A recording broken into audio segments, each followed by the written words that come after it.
የዚህ ዓመት የአረንጓዴ አሻራ መሪ ቃል ተስፋን ዛሬ እንትከል በሚል መሪ ቃል ይከበራል። ይህን መሰረት አድርገን እንግዲህ እንደ ወረዳ 14 የገጠር ቀበሌዎች አሉን። ይህን መሰረት አድርገን እንደ ወረዳ ከ4 ሚሊዮን በላይ የደን ችግኝ ተዘጋጅቷል። ይህን የደን ችግኝ ለመትከል ደግሞ በ14ቱም ቀበሌ በ42 ተፋሰስ የጉድጓድ ቁፋሮች ተካሂደዋል። አርሶ አደሩ በርብርብ ጉድጓድ ቁፋሮ ተካሂዷል። ከዚህ በኋላ በእያንዳንዱ በመንግስት ችግኝ ጣቢያም በግል ችግኝ ጣቢያ የተዘጋጁ ችግኝ ጣቢያዎችን በኢንቨንተሪ ተካሂዶላቸዋል። ኢንቨንተሪ ተካሂዶ ነው ቅድም ያልኳችሁን ቁጥር ያስቀምጥነውና ይህን መሰረት አድርገን አርሶ አደሩ ጉድጓድ ተዘጋጅቷል። ከ24 ማስጀመሪያው በወረዳ ደረጃ በ24 ከማስጀመሪያው ጀምሮ ሁሉም ቀበሌ ላይ በየተፋሰሱ ተከላው ተጠናክሮ እንደሚቀጥል ነው። ህብረተሰቡም ይህን መሰረት አድርጎ በርካታ ስራዎችን እየሰራ ይገኛል። ከዚህ ቀጥዬ በተለይ ከኢኮኖሚ ጠቀሜታው አኳያ አትክልትና ፍራፍሬ ላይ ቡና ላይ ሰፋፊ ስራዎችን ጀምረናል። እንደ ወረዳ 113,000 በመንግስት ችግኝ ጣቢያ የተፈላ ቡና አለን። ከ78,000 በላይ ደግሞ አትክልትና ፍራፍሬዎችን አዘጋጅተናል።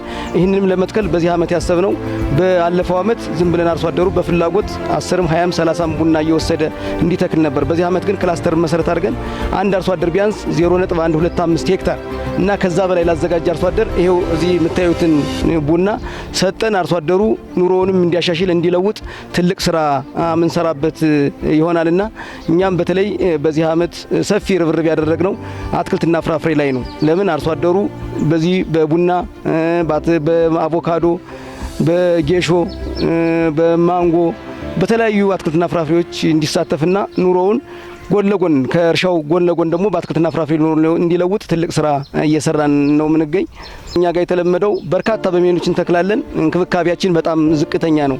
አሁን ግን እየሆነ ያለው ምንድነው? አርሶ አደሩ አንድ ቦታ መርጦ በዚህ በፊት እንደተለመደው በተበታተነ መልኩ ሳይሆን አንድ ቦታ መርጦ ያን ችግኝ የመትከል ባህሉ እየዳበረ መጥቷል። እያየናቸው ነው። በርካታ ቀበሌዎች በመረጡት ተፋሰስ ላይ የተከሉት ችግኝ ከ100 እስከ 150 ሺህ ብር እየሸጡ ቀበሌያቸው ላይ አንዳንድ መሰረተ ልማትን እያሟሉ ይገኛሉና በዚህ ዓመት ትልቅ ትኩረት የሚሰጠው በተለይ መትከል ብቻ አይደለምና ተክሎ መንከባከብ መቻል እንዳለበት አንድ በተበጣጠሰ መንገድ ሳይሆን በክላስተር መትከል እንዳለበት ደኖችንም በተመሳሳይ አትክልትና ፍራፍሬ ላይም በክላስተር እየተከለ አርሶ አደሩ እየተጠቀመ ሌላው አርሶ አደር ደግሞ ከሱ እንዲማርበት ትልቅ ስራ የምንሰራበት ዓመት ነው እላለሁ። ከዚህ ዓመት አኳያ ማለት ነው። ዓላማው እንግዲህ ደን ስንል ደን ህይወት ነው።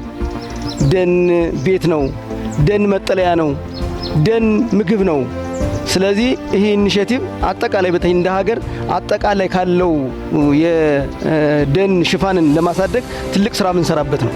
አሁን የደን ሽፋናችን እንደ ክልል ስናየው ወደ 18% ደርሷል። አሁን ይህንን ደግሞ ማሳደግ አለብን። ይህን ስናሳድግ ቅድም ያልኳቸውን ነገሮች ጠቀሜታዎችን እናገኛለን ማለት ነው። ቅድም ያልኳቸውን የዘረዘርኳቸውን እነሱ ጠቀሜታ ስላለው ይሄ ኢኒሼቲቭ ትልቅ ኢኒሼቲቫችን ነው። ለምን በሀገር ደረጃ በዓለም አቀፍ ደረጃም ትልቅ እውቅና የምናገኝበት ሰርተንም የተለወጥንበት ከ3% 18% ያደረስንበት ነውና ይሄ እንደ ሀገር ተጠናክሮ መቀጠል መቻል አለበት። ከባለሙያው የሚጠበቁ በርካታ ነገሮች አሉ። እያንዳንዱ የችግኝ ጉድጓድ ዝግጅቱ አንድ ጉድጓድ ለደን የሚቆፈረው ጉድጓድ ምን ያህል ነው፣ ጥልቀቱ፣ ስፋቱ፣ እርቀቱ ከአትክልትና ፍራፍሬ አኳያ ቡና ላይ አቮካዶ ላይ በምን ያህል ርቀት በምን ያህል ቅርበት ነው የሚተከል የሚለውን ነገር ትኩረት ሰጥቶ መስራት ይጠበቅበታል ባለሙያው። ይህንም እየሰራ ነው። አርሶ አደሩም የባለሙያው ምክር ተቀብሎ ቡናን በ2 ሜትር ርቀት አቮካዶን ደግሞ በ6 ሜትር ርቀት ጉድጓድ እየቆፈረ እያዘጋጀ ያለበት ሁኔታ አለ። ከህብረተሰቡ የሚጠበቀው ምንድነው? በተለይ መትከልም ብቻ አይደለም፣ ቀጣይ ተክሎ የመንከባከብ ልምዱን ማዳበር መቻል አለበት። ለምን ደን ህይወት ነው። ደን ምግብ ነው። ደን መጠለያ ነው። ደን ቤት ነውና ይህንን መስራት መቻል አለበት። ከማህበረሰቡ ደግሞ በተለይ ያገኘውን ይሄ የተገኘውን ችግኝ ተንከባክቦ ለአካለ መጠን ካደረሰ በኋላ ህብረተሰቡ እንዲጠቀምበት ነገ ደግሞ ያን መሰረት አድርጎ እንዲያለማ ልምድ መውሰድ መቻል አለበት የሚል ሀሳብ ነው ያለኝ። ሜጫ ወረዳ እንግዲህ የጉድጓድ ቁፋሮ ተዘጋጅቷል። በ24 የአጠቃላይ የአረንጓዴ አሻራ የመክፈቻ ፕሮግራም ይኖረናል። ጉድጓዱ ተቆፍሮ ተዘጋጅቷል። ቀጣይ ደግሞ እስከ ሐምሌም 15 ድረስ የችግኝ ተከላ ፕሮግራሙ ተጠናክሮ ይቀጥላል ማለት ነው። በወረዳችን በርካታ ችግኞች ይተከላሉ። እነዚህ ችግኞችን ተንከባክቦ እስከ መጨረሻው ማድረስ ከህብረተሰቡ፣ ከግብርና ባለሙያው፣ ከእያንዳንዱ ከከተማው ነዋሪ ይጠበቃልና የሚወስዷቸውን ችግኞች በአግባቡ ተንከባክበው ዘለቄታ አድርገው ትናንት የተከልኩት ነው የሚል ስምም አሻራም ጥለንበት ምናል ታሪክም ሰርተንበት ምናል ስለሆነ እንክብካቤው ላይ ተጠናክሮ መቀጠል መቻል አለበት። መስቀልም ብቻ እንደዚህ መውሰድ የለብንም የሚል ይገነታል።